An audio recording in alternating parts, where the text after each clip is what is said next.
Welcome to my Wellness Rewired, Hacking Women's Health. Join Larissa and Malerie as they explore biohacking tips for women based on the latest science and research available today. Let them help you unlock your best self. It's time to hack smarter, not harder, together. All right, welcome. We are here and we are inspired by our last episode with the Let Them Theory by Mel Robbins. And in that book, she talked a lot about stress and the impact it has on our emotions. And she referenced Dr. Aditi, and it was really interesting to us. So we want to take that and run with it. And we're going to talk about chronic stress for women specifically, which is very interesting because we had a hard time finding research specific to women. It usually was only men, or it included men and women, but very little research actually focused on women, which was an interesting point all on its own. But today we're going to talk about what it looks like in women, how we can recognize it, and some simple, quick takeaways to help you handle stress and be more resilient with stress. Yeah. It's interesting because we talked about stress a lot with the Let Them theory, but it kind of just like took us down this rabbit hole and we're just going with it.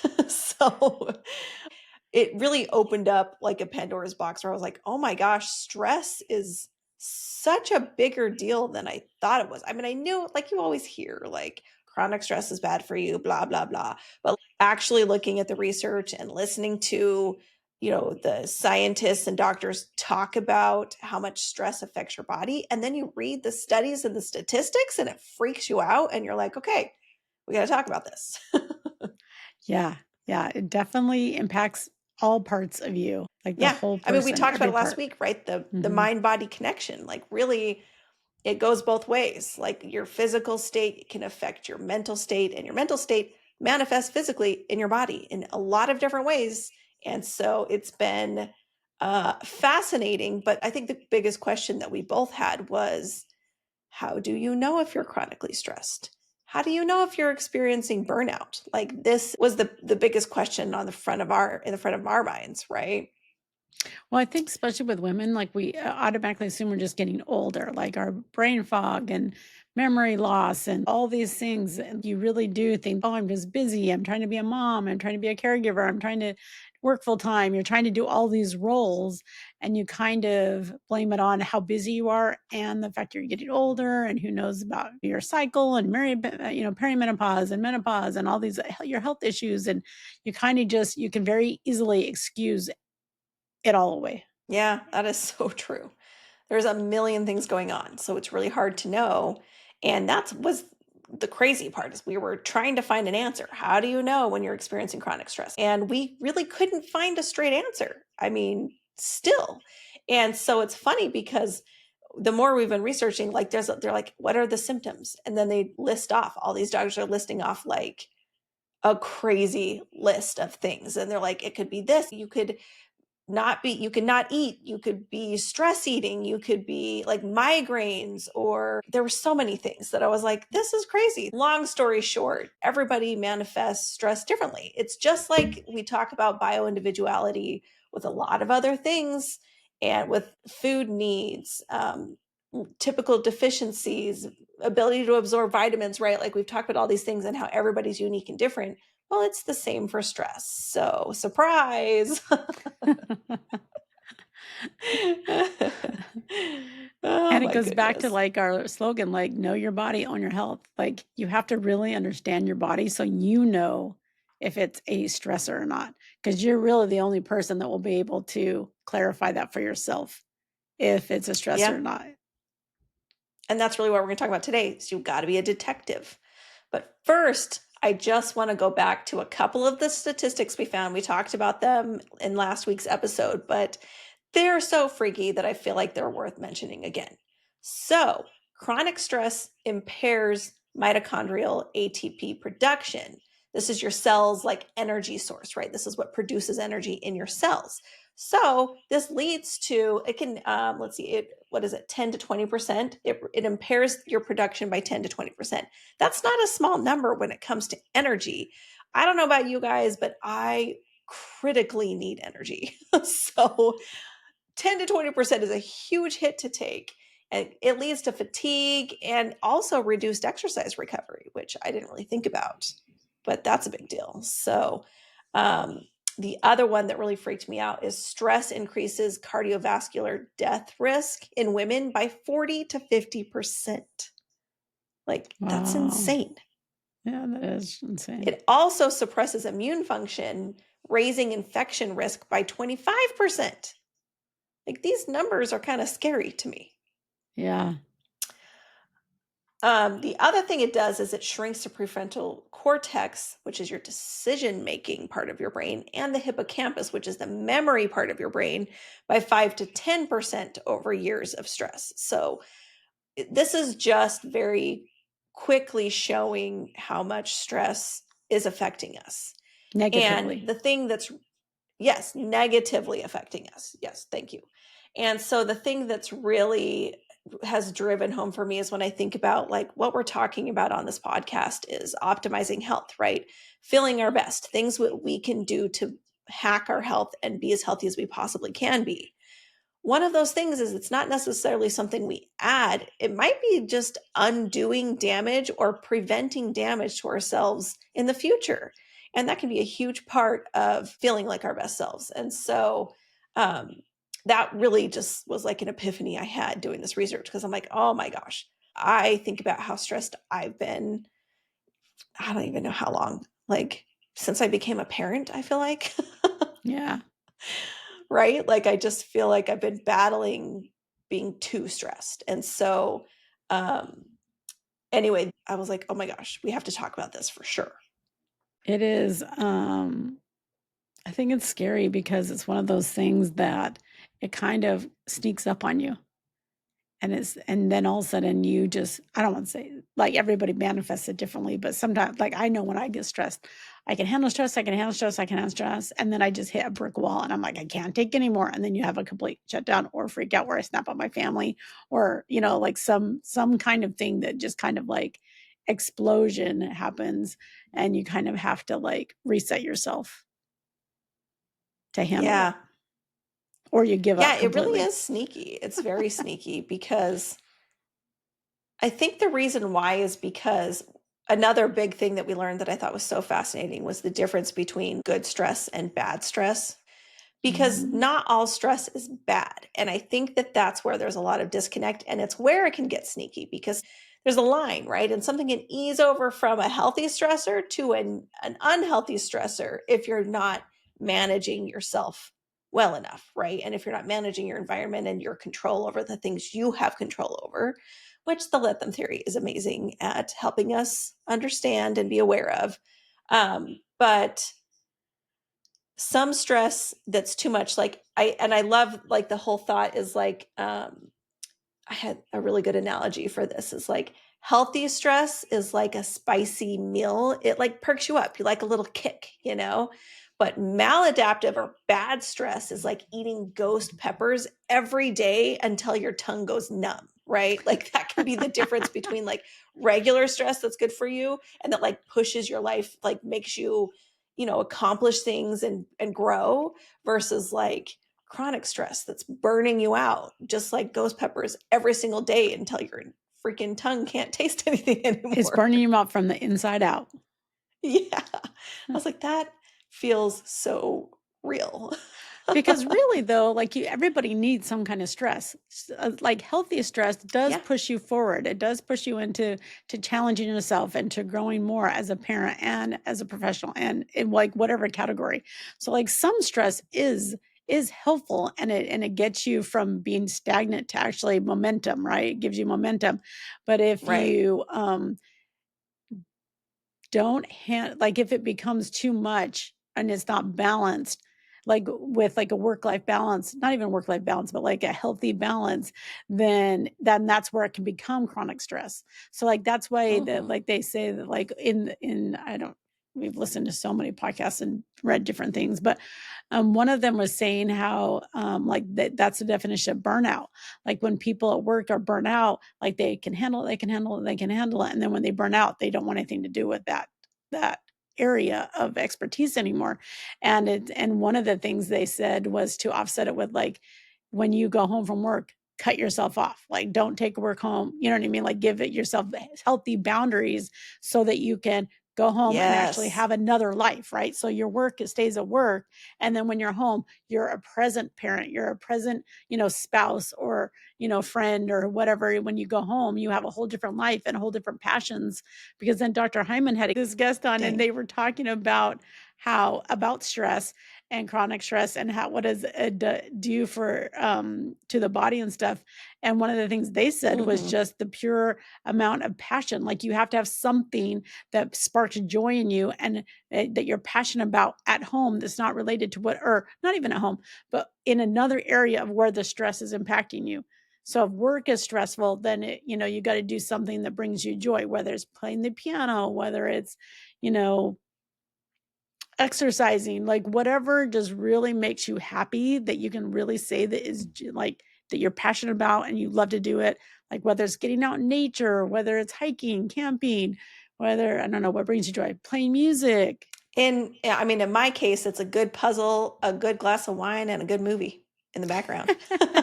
So you have to do things that you really, really enjoy. And then that helps you unwind and de-stress. And so then the next day you can go to work or go to the event or whatever that's the stressor and handle it with resilience, with, like with a rebound instead of it being chronically. Because if you do it all day at work and then you come home and you can't turn it off, that's a sign that you're chronically stressed.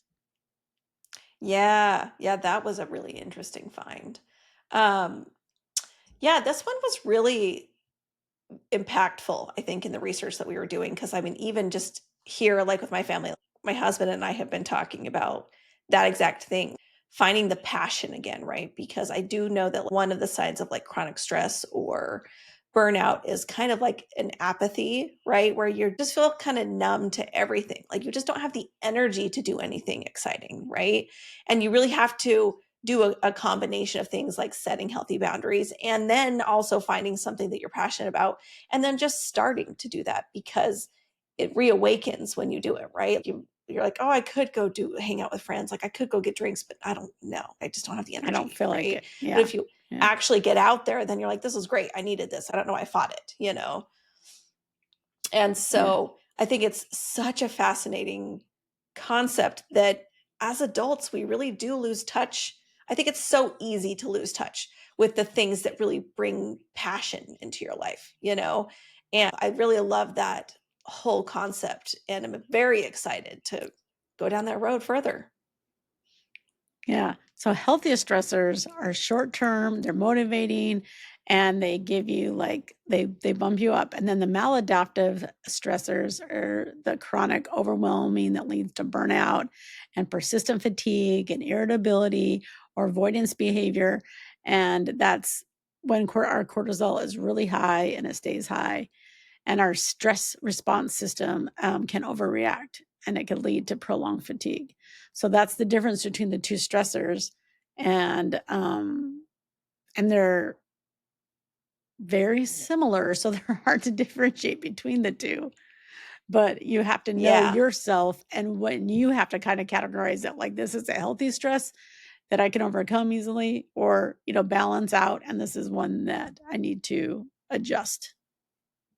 Yeah, it's such an interesting concept that I never really thought about, because I just always connected stress with negative, like a negative connotation. But really there are good stressors. Like when I, had to run, I trained and ran for a half marathon. Like that was stressful. Like the morning of the race, I was definitely feeling stressed. Like I have to run 13 miles today. It's 3 in the freaking morning. Like what?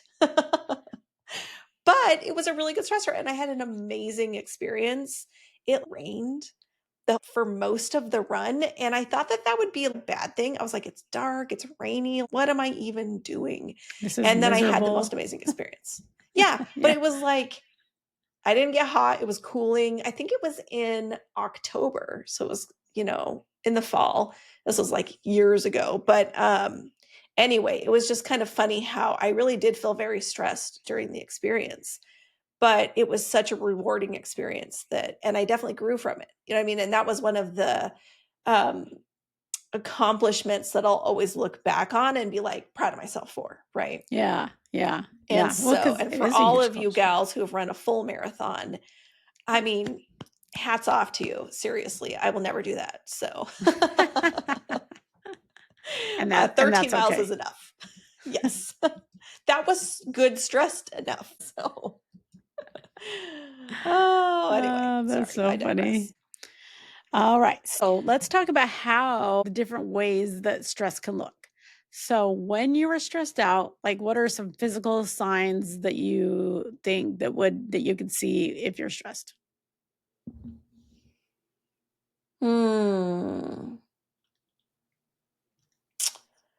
I'm trying to think of what I initially thought, like pre all of this research. I definitely thought like physiology, physically feeling the effects of stress, like just feeling really tense, headaches for sure.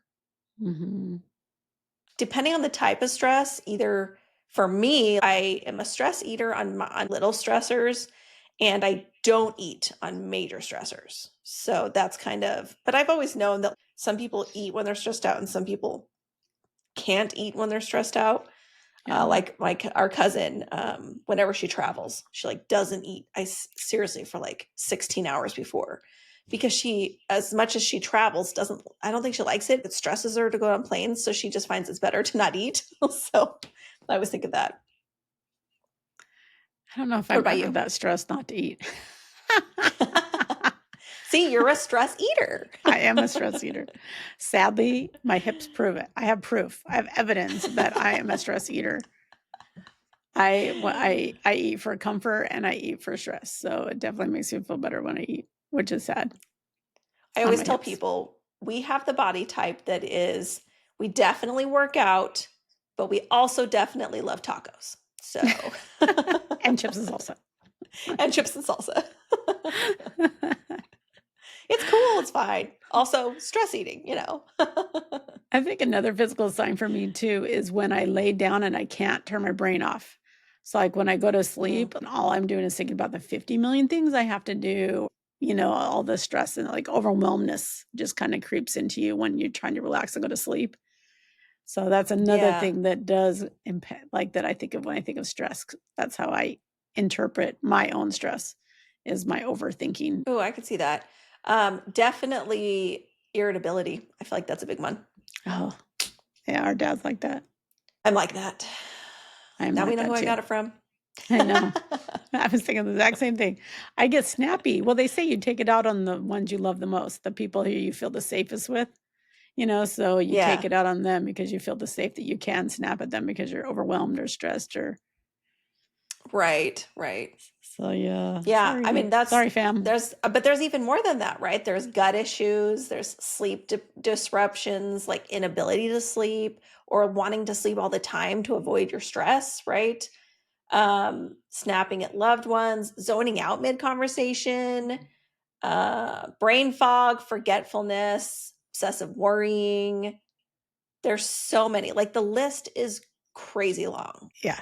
It's interesting. Okay, so let's talk about some things that surprised us in our research and some myths we may have busted, right? Because I do feel like I didn't learn everything that I expected, and then I learned unexpected things. So I thought it would be fun for us to talk about. I was very interested to learn about the Passion Project, right? That was so fascinating.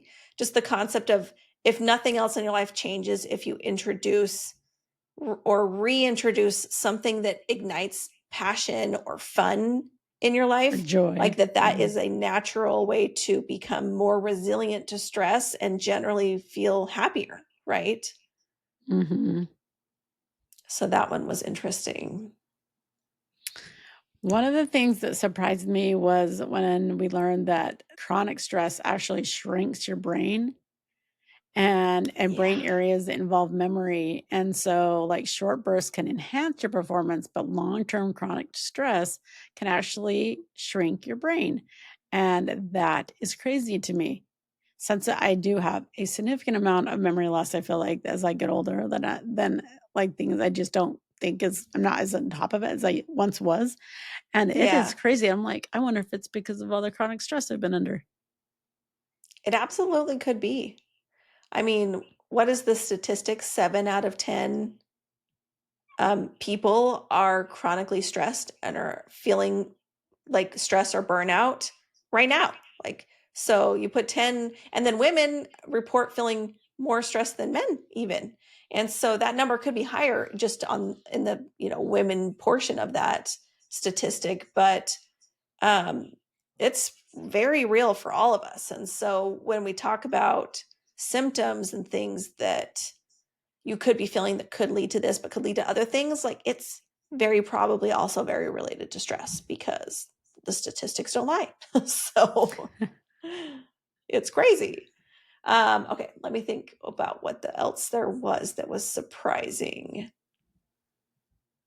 You know what was surprising is how much you can immediately affect your physiology to counteract stress physically, which we will talk about in a little bit. But that was surprising to me that you could do things, calming techniques and things that do actually combat that pretty immediately. And it That's makes pretty your cool. brain stop and pause and and regroup instantly. Yes. Like we learned a lot about like when you're feeling very stressed and in chronic stress, it means that I think she said it was related to the amygdala, which is where in your brain your fight or flight response happens, right? Your fight, flight, or freeze. Um, but the other way that like to get out of that, you have to get into your parasympathetic state, which I think is the rest and digest. So you're either in flight or fight, or you're in rest and digest, which I was like, that makes so much more sense to me. And that's why it's so fatiguing. Like you feel fatigued when you're stressed all the time because you're just sitting in the fight or flight mode for so long that's exhausting to do long term, right? And that's why it does so much damage. Yeah. So interesting. And relatable and realistic. And it's a part of our life that we have to just learn to deal with it correctly or like with resilience so that we can live fully to a good old longevity age and still have all of our wits about us and our memory. Oh, yes. Keep that memory, man. So do you want to talk about some myths that were debunked that you thought that would you'd find that you didn't? So the first one was that all stress is bad. That was really what I thought. Like stress equals bad. But as we talked about, some is just essential for survival and for growth, right? And for forward movement into your life and making better things happen. It requires stressors. So let's not all panic at all stress. That's all. One of the myths that was debunked for me is that when you say like, oh, I want to go get a massage or going on a vacation or all those, things, they're all great and they may release the stress temporarily. But if you don't come up with skills that are quick in the moment when you're getting stressed, like it's just going to come right back. So you could go get a massage one day, and then if you're not doing the quicker ways to rebound from stress, then you're going to need a massage the next day after another full day of whatever the stressor is. So it is interesting that like I didn't realize that you're not really solving the problem by getting a massage or any relaxing. It is more of like just putting a band-aid on it, and then you really have to like rework the stress and how you're viewing it, which is like what we said earlier, make clear boundaries with work and home, and do a passion project, like do things that actually help you emotionally and mentally deal with the stress, and not just get a relaxing massage or something along those lines. Yeah, because everybody's like, I mean, you go to the doctor, right? And they're like, oh, how are you? And you're like, I'm so stressed out. They're like, well, try to just take more time for you, do some things to relax, take a bubble bath, And I'm finding because adding a third child who's a baby while you're working in a very demanding career, and all the things, right? You've got sports age kids, plus a baby, plus a career, plus your husband's career. turns out you get pretty freaking stressed out. And so I did learn that the advice that I was given by my doctors and things was terrible advice, and that a bubble bath really does not help when your life's a trash fire. So, that was something I learned earlier, that I was like, okay, look, boundaries are important. Sometimes self-care means getting some stuff done off your list so that you can relax, first of all. There's just all different, it's so much more complex than that, right? And so yes. that It's is not true. as simple as just go get a massage. No, it's not. So, I mean, it's one of those things that when you experience it, you're like, this is not working. Well, it feels good for a couple of hours, and then it all hits you the next does. day. And then you're like, okay, unless I want to go get a massage every single day. Yeah, it's still nice to do, but it's not going to solve your problems. Yeah. Never say never. Yes. Yep. One of the other myths that I was surprised at was when they talked about the actual, like 7 out of 10 people are chronically stressed. So that means 7 out of every 10 people, like when they go into the doctors for whatever their issues are manifesting, however their stress is manifesting, and the doctors aren't really trained, or not that they're trained, that their protocol for their visits do not really address stress and help them monitor, manage it, and deal with it. Yeah. So that was surprising to me at how high that statistic was, and how they don't really address it in our primary care doctors. And so it's like you literally have to be your own detective and figure it out and realize that there's so much more to it than what your doctor is even comfortable with addressing. Yep, that's true. Which leads us right into the fact that our biggest takeaway from this is that you have to be your own detective. And so the biggest thing is putting on your detective hat and build some self-awareness about how you personally manifest stress. Like when I sit back and have observed myself, I know that I get snippy. I definitely get forgetful a little bit, where like I have a really hard time.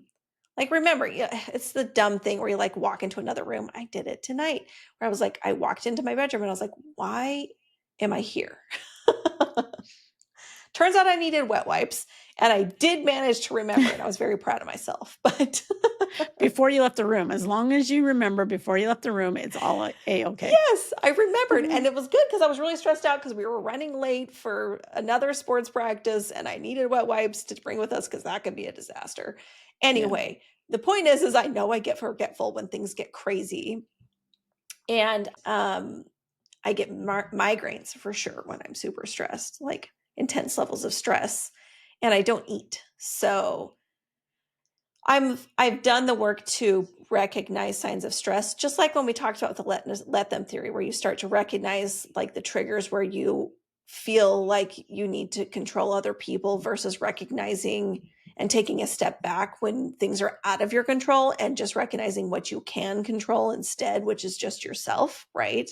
It's the same concept with stress. Like, recognize your stressors, and building a more of a self-awareness helps you recognize what those things are. And then you can have a more constructive conversation with your doctors, right? Because maybe there is something else going on. Maybe there's not. You really have to have that conversation and rule out other things. And then at the end of the day, a lot of it probably is stress. That's what I found. It is always moving forward, like being your own detective is like, if you list things that make you happy, put a positive by it, and then you list the things that are draining you. Like, it might not necessarily be horrible things that are draining you. You just have to acknowledge that they're draining you. And when they're draining you, it adds a component to stress to your life.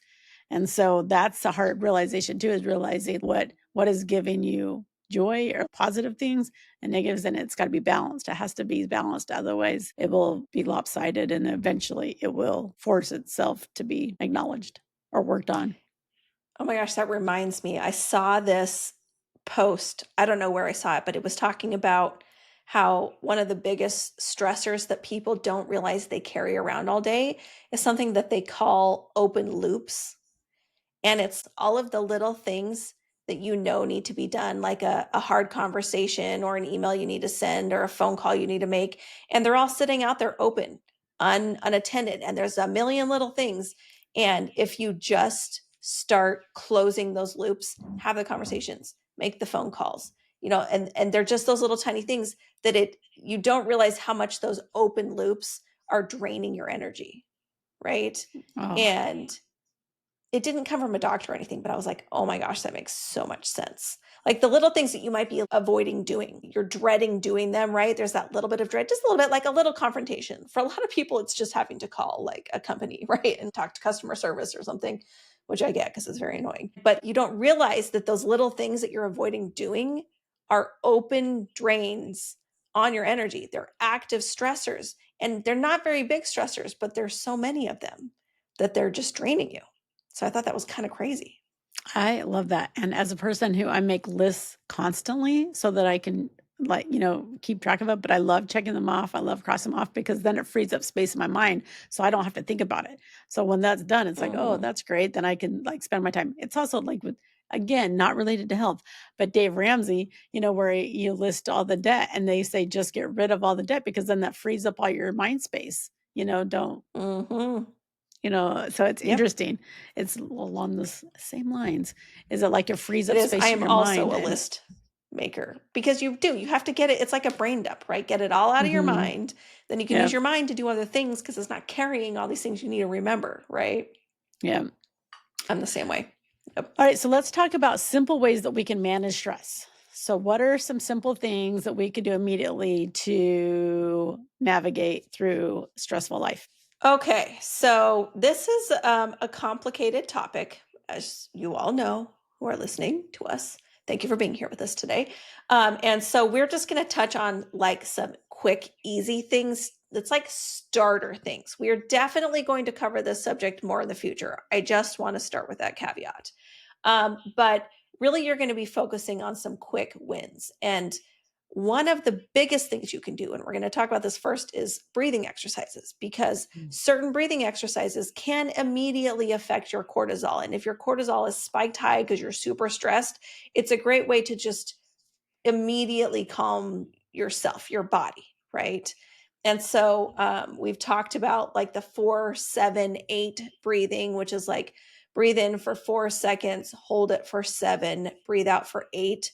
The reason why the exhale is longer is because the exhale is what physiologically causes the calm down and the lowering of the cortisol.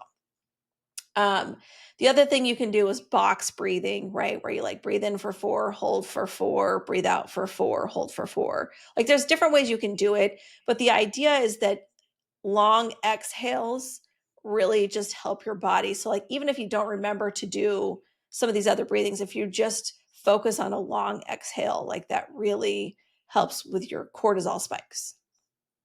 What is the one where you breathe in?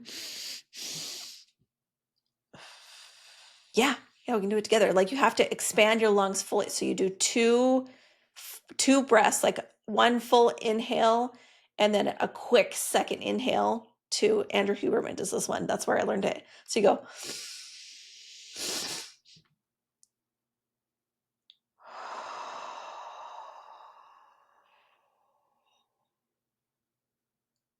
And you breathe out till your lungs are completely empty. And that's another way. I've actually been practicing that one for improving my HRV, actually, because I'm trying to improve my HRV, which we are currently researching. But that one, like you do it and you immediately just feel calmer. Yeah. I think you taught me that last week, and I've been doing it all week long, and I really enjoy it because of how simple it is. Yeah, it's quick, easy, free. But there's so many different breathing exercises. So these are just a couple examples of the things that you can do that immediately it's like resetting. You're resetting your brain, and it's kind of like flipping the switch to take your body out of fight or flight and back into rest and digest, right? Your parasympathetic state. Another quick win is the power of movement. Like, I think that was a Yes. surprise, and like I was surprised when we researched how, because like there's a lot of days where I'm in trainings and I can literally sit all day long, and then they'll give you like a 10-minute break or a 15-minute break, but then usually you're sit there and you're checking your emails or you're checking your phone, you're like trying to work. But really, they say that the power of just getting up, walking to the bathroom, walking outdoor, just do like 5 or 10 minutes of just moving, or even if you're just standing up in the back, like how much that lowers your anxiety and your stress. And so it just small wins. And so now it makes sense about the stand-up desks that are becoming popular, that you can stand up behind your desk and different things. And so Mm-hmm. that is very interesting. But I think that is so helpful because I know I always feel better when I walk, when I move, like it always makes me feel better, even if it's leisurely, like it's just always feels good. So that's another way that you can add in a break, especially if you're stressed.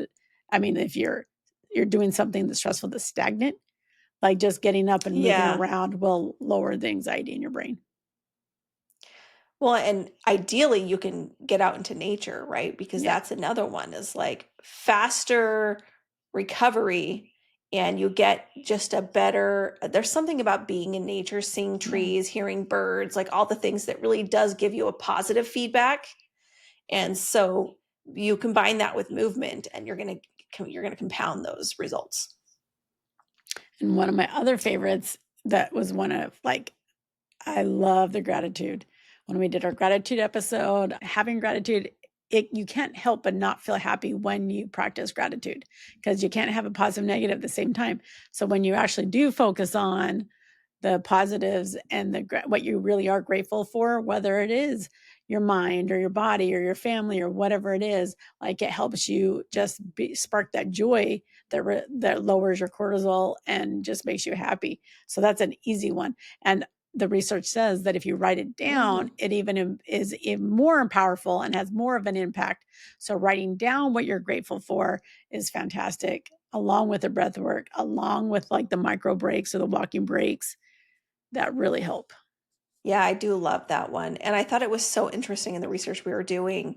I don't remember who said it, but somebody was talking about how like negative experiences are kind of like stick in your brain more than positive Yeah. experiences, kind of like Velcro. And so, like, practicing gratitude actually helps counteract that, right? So that you're actually have a mental practice of holding on to and citing and recognizing the positive experiences more, that it actually rewires your brain so that the negative experiences don't stick as much, which is huge.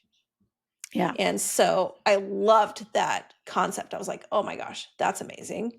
But thinking about like here you are, you're dealing with chronic stress, you're facing burnout possibly. Like these are very real things. And so we talk about quick fixes because these are things that you can practice in the moment. And the more that you practice them and the more you build that practice, they build on each other, right? Yeah. But there's other things to consider that are kind of bigger things. Boundary setting is huge. Your example, if you get home from work, set a boundary that you're like, I put my phone away and I don't check my work emails for the rest of the night or whatever. That Right. actually, when I was working with this company, I loved this team. They were the whole work culture was really management and everybody was so supportive of a work life boundary from your personal life. And so the expectation that was communicated to our team was, hey, make sure you make time for family and friends in your personal life. Yeah. We expect you to set healthy boundaries. And whatever that is for you, you set those. We don't expect late night emails. We don't expect overtime. Like all these things are like, we don't expect those things. So set some healthy boundaries, do what works for you, and let us know how we can support that, which was huge to have that in a work environment because that is really what we should be setting for ourselves anyway, right? That's Well, how you set healthy boundaries. and then that company realized the value of healthy boundaries and how that you'll be more successful, happy, joyful people, and then they'll get long-term Yes. results over that with those boundaries, those healthy boundaries. So that's fantastic. I feel like all jobs should be like that.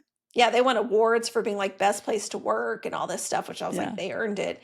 And it really was, everybody was very happy to work there, and everybody, you didn't see the chronic stress burnout situation that you see in a lot of legal fields, a lot of legal offices, you know what I mean? And so it made a big difference. But the biggest lesson I took from that was like, this applies to everything. You have to recognize and protect what, your life, like protect yourself, protect your family, right? Like you have to find a way to set healthy boundaries, say no to things, if it doesn't.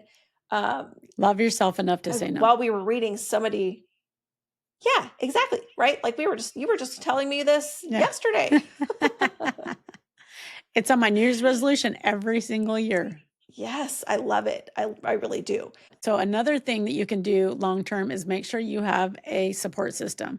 Tell your friends what you're working on or what you need help with. Like I have a hard time setting work-life balance, like with work. I can literally work all day long and I can go into night. And in education, there's always something to do. So I can literally work 24 hours a day. So actually doing this podcast has been the best thing to help me with my work-life balance, because when instead of doing work at home, taking work home and doing it every night, then I'm like, oh, I want to work on something fun. I want to do my research for the podcast. And so it's helped me balance my work-life balance, because I don't consider this work. Work is work. And then this is something I do for fun. And it helps myself. And I get to hang out with my favorite sister. Not my favorite sister. Got to cut that part. I was like, I'm going to get in trouble. We're keeping that part. But I get to work with my sisters, I should say, and share ideas and brainstorm ideas. And it's been so fun for me. So I've totally enjoyed it. But I didn't realize how much I was working at home until we started doing this. And I was like, wow, I really worked at home a lot. So that's another long-term priority. I mean, the thing that would help is to have a support network that will help you achieve your goals and help you do your different things, if it's like setting boundaries or whatever it is. Or an exercise buddy. Like exercise is important. So maybe you have a network that about get out and rucking with them or like whatever to help you get out and exercise, because exercise will also help you feel better in the long run. It's very true. Or you can have an amazing book club who gets you a good ring, like an Oura ring. So you got to have a network. Yeah. Yep. That's for sure. Gotta love the community, man. Gotta love your community that you have. Yeah. Okay. I feel like we could actually incorporate some questions from the community right now. This is the perfect time. Okay. The first one is, how do I tell if my constant tiredness is burnout or just life? I feel like burnout is if you can't separate it from something else. So for example, with like if you're getting burnout from work, or if you're getting burnout from taking care of your parents, if you're taking care of elderly parents or young kids, right? Like burnout is when you feel like you can't walk away from it. It's like a part of you're doing it 7 days a week, 24 hours a day, and you just feel like that they'll die or the situation will crumble if you're not there to save it. So to really to differentiate between just life and burnout, like you have to realize that is not healthy and you're under chronic stress. And then you have to set up systems and networks and ask for help. And you have to get systems in place that helps you, deal with the chronic stress so that you don't feel like you're burned out. Because if you feel like you're burned out, you're under chronic stress. Oh, absolutely. Yeah, you really have to look at your patterns, right? And I think where we both talked about, like, you have that voice in your head, right? The inner critic, right? And if they won't shut off, right, that can be part of it too. Like you could be dealing with burnout. And so, yeah, I think that's pretty good. The automatic negative responses or thoughts, the automatic negative thoughts. Yeah. And then if it's just life, you don't feel burned out. You might feel tired or exhausted, but you don't feel burned out. Yeah. You don't have that. There's a lot of other things that come with stress that won't be there. You'll just be tired and you'll sleep and feel better. Yeah. So maybe log it, keep track of it, be a detective. Yeah. Figure it out. Exactly. All right. Next question. Sleeping issues. How can you get some good sleep, allow the brain and body to rest when we are so stressed? This is such a good one, because stress really does hijack your sleep a little bit. Like, I think the first thing that I would recommend, obviously is to make sure you're taking magnesium before you sleep, because that really helps with relaxation, with stress resilience, also with muscle relaxation itself. Like, it's going to help you physically relax. And then I got to think about this for a second. So what I'm really finding in all of this research is it really comes down to the fact that stress can impact your circadian rhythm. And so when it comes, if you can't sleep, if you're having a hard time sleeping because of stress, you got to come back to reinstating your circadian rhythm. And that's things like, no electronics for a couple hours before bed. Don't get on your phone. Like, that blue light, it's affecting your cortisol production, which is a whole other subject we could talk about for an hour. But you want to do things that keep your cortisol high in the morning and low at night. So you don't want to be doing things that are spiking it at night. And then when you wake up in the morning, you want to go out there and get some sunlight in your eyes first thing in the morning. And then you want to hydrate. Like, you want to do all the things right. That's going to tell your body, it's daytime, I need all my energy. It's nighttime, It's time to sleep, right? Like, that's all very closely tied in together. And so you got to hit those things harder. So, and take magnesium. Yeah, magnesium is number 1 for sure. No screens at least 2 hours before bedtime is number 2. Yeah. And then number 3 is maybe journal so that you can get those thoughts down on paper before it's time to go to bed. Oh, that's a great idea. Yep. Instead of your phone on your nightstand, right? Don't have your phone anywhere near your brain. Yeah. Yep. Gratitude journaling. And these may not work at first. Like, sleep is tricky, but like, over time, this stuff is going to help. It's really just intentionally managing these things, right? And being aware that it's there so that you can address it. All right. Question number 3. Yeah. This is really funny. I thought meditation would fix my stress, but I hate it. What else can I do? Yeah, I get that. I have a love-hate relationship with yoga, so I get it. There are a ton of alternatives, though. I think more people like yoga than a lot of people have a hard time with meditation because they have to like relax enough to let their mind be present in the moment, So it's it may not be enjoyable for a lot of people. But there are different meditative states. It doesn't have to just be sitting there and meditating. There's movement-based meditation. So like, when you go for a walk and you just kind of zone out and you just get in the like this flow state on a walk, like, that's the same thing as meditating. You don't have to sit there and be like Zen, And so take a walk, go out in nature, or hobby time. What's one of my favorite things to do is to like do a puzzle. And I'll like listen to music or something. And that's very meditative for me. Like, that's when I can like ruminate on and think about things, or just kind of like let things flow in and out of my mind while I'm focusing. Really works very well. Just don't force it. I love puzzling. That is definitely something that I also agree with. And I think too that like the whole concept that meditation, like I liked your point when you said that meditation isn't necessarily like Zen, where you're sitting perfectly still and like you're having some aha moment, like that's not necessarily meditation. So it could look differently for you depending on what you feel comfortable with, but it's more of like letting your brain relax and just be present in the moment. Yeah, exactly. Like, my husband's way into music. So he doesn't meditate, but he does get into like a meditative state with music, Yeah. Like, we all got our thing. Just find your thing. Find your thing, whatever works for you. But it is very interesting. Stress is definitely a real part of our lives. And hopefully today we gave you some quick takeaways that you can immediately de-escalate your stress through this holiday season, because it is a very stressful time. And so even if all you do is take away your quick the breathing treatments where you breathe in and slowly let it out. I love that. I do that all the time. Or the journaling, or the quick micro breaks, or the walking, or just reaching out to your network, your social network. Or just recognizing where you need to find healthier boundaries, right? Yeah. The first step is just recognizing where. Yeah. Because I said it And a lot today with so work, but you could have boundaries with family, with your personal Mhm. family, extended family, with friends, your neighbors, friends. Yeah. Yep. Yep. So many different places that you have to. I think the key takeaway for us is like recognize where you feel like you're being drained and start there, Yeah. right? And it doesn't have to be Mhm. like extreme action and cut things off and get crazy. It's like just, be your own detective and then make a plan from there.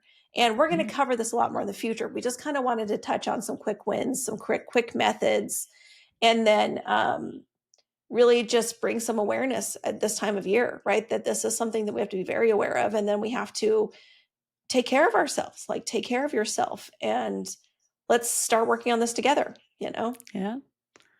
Yep. One day at a time. It will all be okay. Absolutely. Yep. Life is good. We're all here together. We'll survive. And then we'll be I don't know if I want to be 100, but I definitely want to live longevity to my fullest potential. Absolutely. The first way to do it is to get stress to a reasonable level and get out of that red zone with the craziness of chronic stress. And find joy. Exactly. All right. We'll catch you guys next time.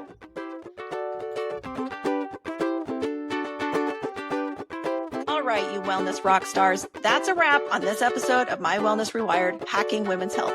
We've had a blast dishing out the hacks and laughs, but hold up, let's keep it real.